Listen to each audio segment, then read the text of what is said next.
La ciencia del valor, capítulo cuarto, Michael Heinrich. Primeros indicios de la concepción materialista de la historia. Segunda parte.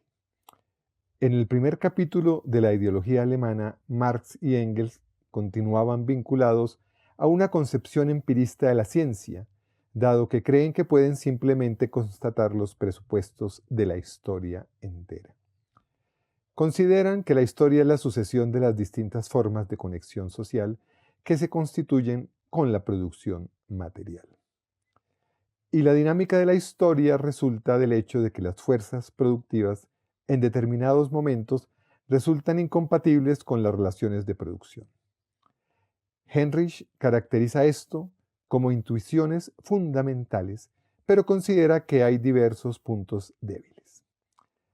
Señala Heinrich que es problemática la frase de que las ideas de la clase dominante son las ideas dominantes, dado que disponen de la propiedad de los medios de producción intelectual.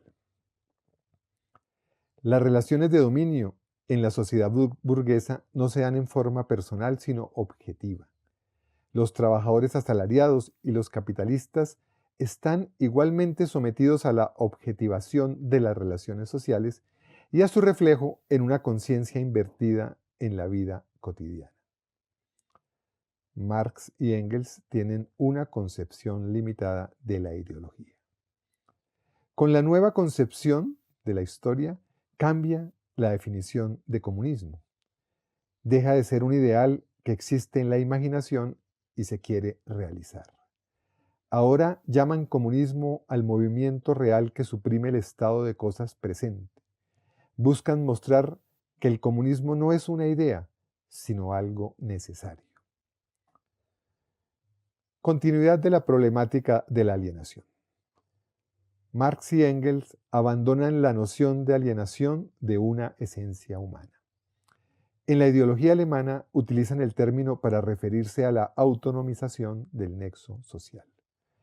En el Capital, Marx no habla más de la alienación y de la esencia humana, pero obviamente se refiere a los hechos económicos que observó en los manuscritos de 1844, consistentes en que el trabajador no es dueño de su producto y que su trabajo es un trabajo forzado. Sin el conocimiento de los manuscritos, a nadie se le hubiera ocurrido buscar una teoría de la alienación en Marx. El nuevo concepto de la realidad social que Marx y Engels insisten en la ideología alemana que comienzan con los presupuestos reales de la historia entera, presupuestos que serán constatables por la vía puramente empírica. Son presupuestos planteados en forma muy abstracta para que no resulten falsos. Por ejemplo, la necesidad de producir los propios medios de subsistencia como fundamento de toda la historia. Establecen que las representaciones filosóficas de la esencia humana son productos de determinadas relaciones materiales de vida. A las especulaciones que ven la filosofía y otras formas de conciencia como algo independiente de las condiciones materiales, contraponen la ciencia positiva. Heinrich menciona el estatuto teórico atribuido a la concepción materialista de la historia. No debe ser filosofía, pero tampoco ciencia positiva, porque se trata de una concepción de la historia y no de una investigación de una sociedad histórica específica. Marx y Engels se refieren a ello como una síntesis de los resultados más generales que se pueden abstraer del desarrollo histórico. En sí mismas, estas abstracciones no tienen valor, pero pueden servir para el ordenamiento del material histórico. Marx y Engels esbozan aquí por primera vez el campo teórico de una nueva ciencia que parte de la producción del concepto de una determinada realidad empírica. Abandonan la contraposición entre esencia y realidad, en la cual la realidad se confrontaba y criticaba a partir de dicha esencia. Al abandonar la filosofía de la esencia, fundaron no solo una nueva problemática científica, sino un nuevo campo teórico, un nuevo concepto de realidad social, sobre la base del cual puede ser articulado un programa de investigación empírica. Pero la doble fundación de una nueva problemática y un nuevo campo teórico no ocurre en un único acto. Es un proceso que se inicia con las tesis sobre Feuerbach y la ideología alemana, pero que no ocurre al mismo tiempo en todos los elementos del campo teórico. En la ideología alemana, por ejemplo, se rompe con el antropologismo y con el individualismo, pero todavía no con el empirismo, lo cual solo ocurrirá en la introducción de 1857. La realidad es ahora entendida como un todo compuesto por diversos momentos o niveles en los cuales la conciencia o el pensamiento, en cuanto a expresiones de estos momentos, es parte integrante de la realidad social. Ya la realidad no se piensa dicotómicamente, como una contraposición entre una esencia de cualquier tipo o el pensamiento con la realidad efectiva. En el prólogo a la crítica de la economía política, Marx indica estos tres niveles: económico, político, jurídico y espiritual, las formas sociales de conciencia. Los niveles político, jurídico y económico se refieren a relaciones que son resultado de la acción de los individuos, pero las acciones tienen lugar en determinadas circunstancias preexistentes. No se entra en las relaciones sociales por propia voluntad o conscientemente.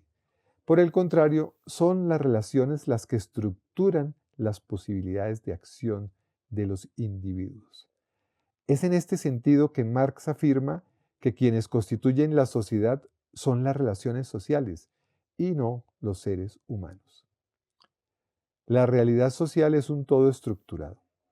Los distintos niveles no son esferas separadas. Existe una determinada relación de dependencia entre los diversos niveles. El conjunto de las relaciones sociales de producción forma la estructura económica de la sociedad, una totalidad de fuerzas productivas y de relaciones de producción correspondientes constituye un determinado modo de producción. Las diversas formaciones sociales que aparecen históricamente pueden ser distinguidas sobre la base del modo de producción dominante. Con el fin de que la reproducción social sea posible, las relaciones políticas y jurídicas deben ser compatibles con estos modos de producción.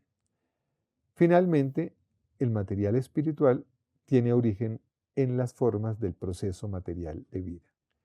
Existe una relación de dependencia estructural entre los diversos niveles sociales. Marx habla de correspondencia, condicionamiento y determinación. Los críticos se han enfocado en el determinismo, acusando a Marx de un crudo economicismo, en el cual se reducen de manera inmediata los fenómenos superestructurales a los desarrollos estructurales. Cuando Marx dice que el modo de producción de la vida material condiciona el proceso de vida político y espiritual, entiende una dependencia estructural de diversos niveles, no la determinación de un evento por otro. Marx subraya que es necesario mostrar empíricamente para las formaciones sociales singulares el modo específico en el cual el proceso de vida espiritual está condicionado por el proceso material.